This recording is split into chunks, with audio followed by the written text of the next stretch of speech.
Do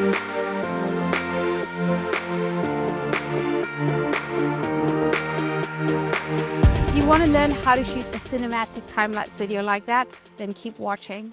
In today's video, I'm just using 3 things. I've got my camera, tripod, and an ND filter. That's optional, but highly recommended if you are shooting during daytime and in harsh sunlight like today.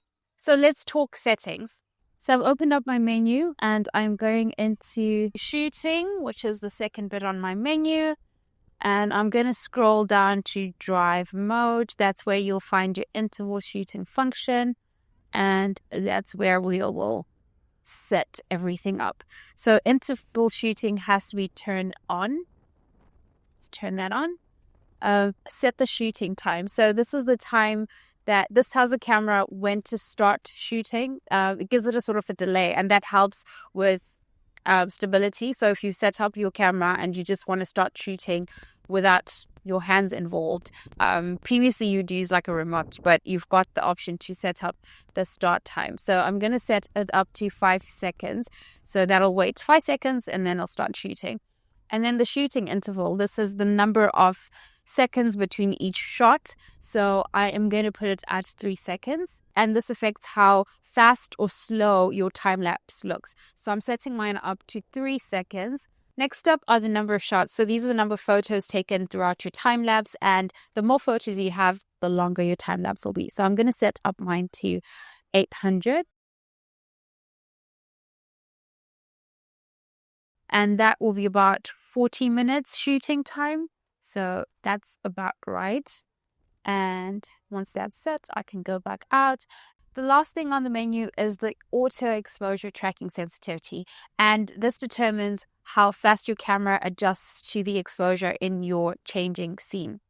So if you've got a scene where the light changes a lot, then you're going to want to set your sensitivity to high. And where you've got more consistent lighting and you're not worried about the exposure levels, then you can set it to low. I'm just going to set it to mid, so it will use that setting. Now that my interval shooting is all set up, there are other things I want to consider. Do I want to shoot in RAW or in JPEG? Shooting in RAW allows me more flexibility when it comes to editing, whereas shooting in JPEG means file sizes are smaller and my photos will be ready to go.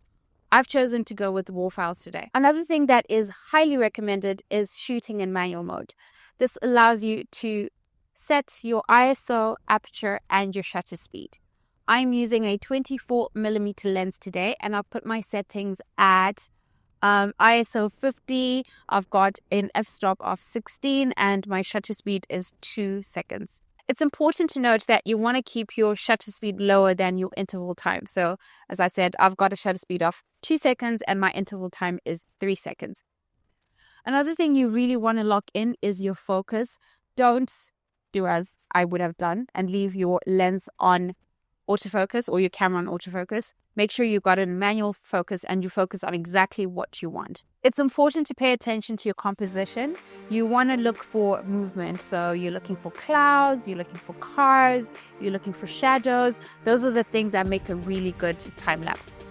Now that the camera is all set up and we've covered all the settings, it's time to shoot.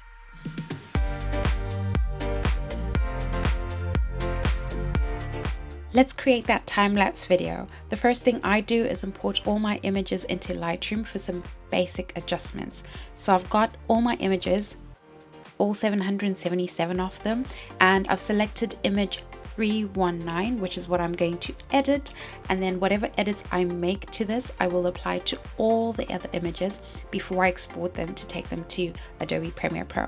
So stay with me. First thing I'm going to do is to straighten my image. Especially when you're shooting landscape, you want to make sure that your horizon is straight. So I just did an auto adjustment there and I'm happy with that. And the next thing I will do is apply lens correction. So I'll just enable the profile corrections and remove chromatic aberration. And yeah, that's it for this stage. And I'm not going to do much on this photo in terms of coloring.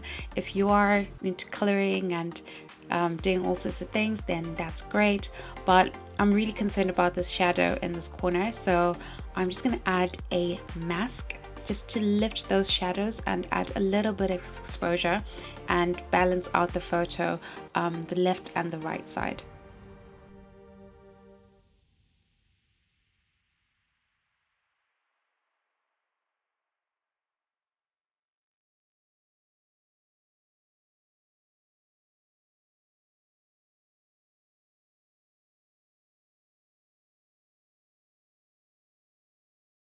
I'm happy with that mask, and the next thing I'm going to do is just change the profile. So I'm going to go for the Adobe landscape just to give the image a bit of a contrast. It's a landscape image, so I want that contrast to show. And because I'm not touching any of the color, the tones, I just want to keep this photo as close to what I captured on the day as possible. That's all I'm applying. And once I'm happy with this, I am just going to select all my images, make sure I press sync to synchronize all the adjustments that I made on that one image across the board. And I'm just going to make sure that every single thing is ticked, including the mask. So this pop-up will come. I'll just click on replace, and that should be okay. And it's going to apply all the adjustments that I made to this one photo across the board to all the photos. Now that all my images are edited, it's time to export. So I've got a folder for them, time-lapse photos. I am going to rename them and give them a sequence number. So I've chosen custom name sequence, renamed it to time-lapse 1, and it'll start from number 1. This is important because you want to keep your sequence of images. And let's go and export all these images and take them to Adobe Premiere Pro. I've already created a project. I'm going to import my media, and all I need to do is select the very first image, make sure that image sequence is selected. What that does is it imports all those images in a video sequence. The next thing is to create a new sequence to place those images on. And I'm going to go with the 4K preset, but I'm going to change something in the settings. That's the time base. So you want to go for 30 frames per second because that will give you a smoother playback in terms of your time lapse. Everything else is fine. We're going to click OK. And before we move these images onto the timeline, we also want to make sure that they have a 30 frames per second playback. So I'm going to go modify, interpret footage, and also choose different settings. So we're going to assume this frame rate is 30 frames per second. That matches the settings that we've created on our sequence. Everything else is fine. And then we're going to bring those images onto our timeline. So you're going to click on this little icon, and it says automated sequence. So this again is your selection of how your images will come into play. So sequentially, and you want to get them to come in at 1 frame per still. You can choose override edit. We don't have anything else on the timeline, so that should be okay. But yeah, as a default, just choose that. And once you're ready, click OK, and that brings your images to the timeline. Now, as you can see, the images are way bigger. So what I'm going to do is select the fill to frame, and it's going to scale the image to fill the frame.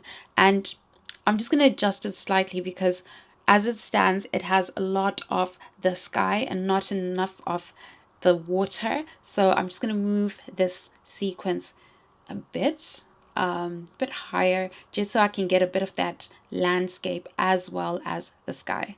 And we're ready to export. So I'm just going to go with match source adaptive high bitrate for my export settings or preset, and that will match all the settings that we created in the sequence. And as soon as that's ticked, I am going to go hit export and create that time lapse.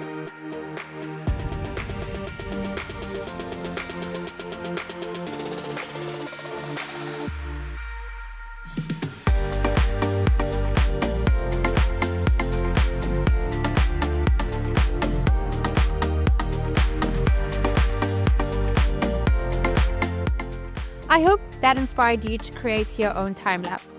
If you enjoyed this video, please do leave a thumbs up. And if you create your own time-lapse, let us know in the comment section.